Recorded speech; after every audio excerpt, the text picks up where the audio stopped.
Japanese Prime Minister Sanae Takaichi has drawn criticism from China this week after suggesting Japan could respond with force to a hypothetical Chinese attack on Taiwan. Now, Beijing has been quick to denounce the comments from Japan as friction between the two nations continues to build. So where is this latest war on words heading to? Stephen Nagy is Professor of Politics and International Studies at the International Christian University in Tokyo, and he joins me now. Stephen, welcome back to the program. Now, besides suggesting that Japan could act militarily in case China invades Taiwan, but there's also been an award given to Taiwan's representative in Japan. So what is the message that the Prime Minister is trying to send here, specifically to China? So thanks very much for having me. So I'll look at it a couple different ways. So I think the award for the Taiwanese official really is recognition of the strong people-to-people ties that have existed between Taiwan and Japan since the normalization of relations with China, but well before that. So I think that this is not out of step with awarding an Australian or a Canadian or an American for the contributions to building the relationship. But with regards to her comments on Taiwan, I think it's not brain surgery that if there was an attack on Taiwan, it would fundamentally negatively affect Japan's security. Just to put it into numbers, about 2.3 trillion US dollars of trade go in and around the Taiwan Straits. It is the center of semiconductor manufacturing. So if there is a conflict, guess what? All those imports and exports stop. Energy into the third or fourth largest economy stops. And those critical semiconductor chips stop coming to Japan, but probably globally. So her comments, I think, are really representative of the reality.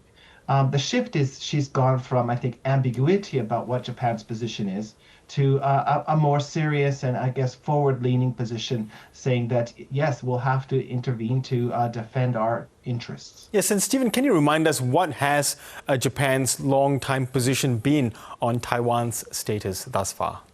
So Japan, like Australia, has a one China policy that's defined by Japan, not by Beijing. And I think this is often conflated in the media or in many circles, is that Beijing's approach to one China policy is the same as other countries. So it believes that Beijing is Taiwan and China form the same country, but their position on peaceful reunification and, again, what is the future of Taiwan is similar to Australia, and that should be negotiated between the Taiwanese and the Chinese, and it should be done through peaceful means. Yes. So apart from safeguarding Japan's national interests, as you spoke of earlier, is the Prime Minister, though, stamping her mark as the leader of a country as far as her foreign policy stance is concerned? Is she perhaps also, appealing to her support base, her pro-nationalist support base? So this is a super question, and I think what we saw, the reason why she came into power and the previous Prime Minister Ishiba Shigeru was kicked out of power, is that conservatives within the LDP, the Liberal Democratic Party, believe that the former Prime Minister Ishiba fundamentally mismanaged Japan's most important relationships. That's the U.S.-Japan bilateral relationship, resulting in this trade deal in which Japan has to pay 550 billion US dollars of trade. That's incredible.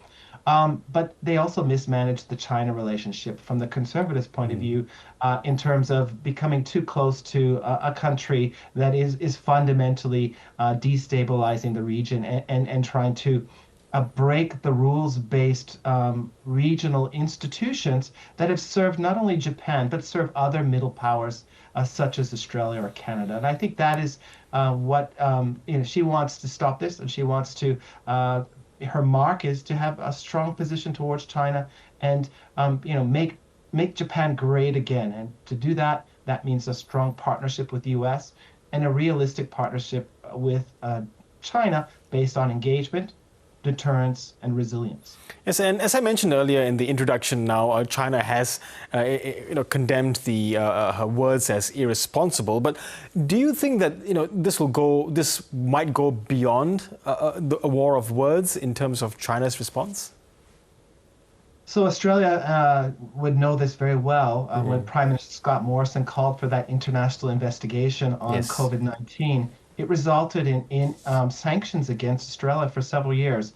And frankly, they're still there. So I think there is the concern that Beijing could escalate pressure on the Takaichi government, putting pressure on Japanese businesses in China, increased inspections, suddenly accusations of regulations not being followed, exit bans, again, as Australia's experienced. This is a possibility.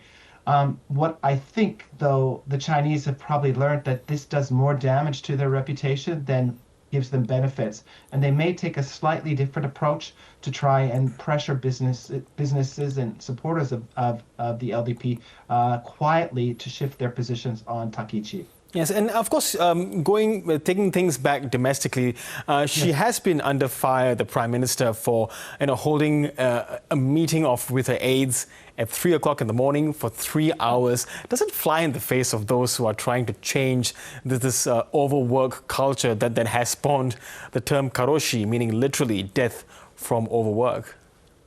So this is another interesting question, and I think there's some nuance there. She was preparing for the discussions about the budget moving forward, and they wanted to be on the same page of the book and be well briefed.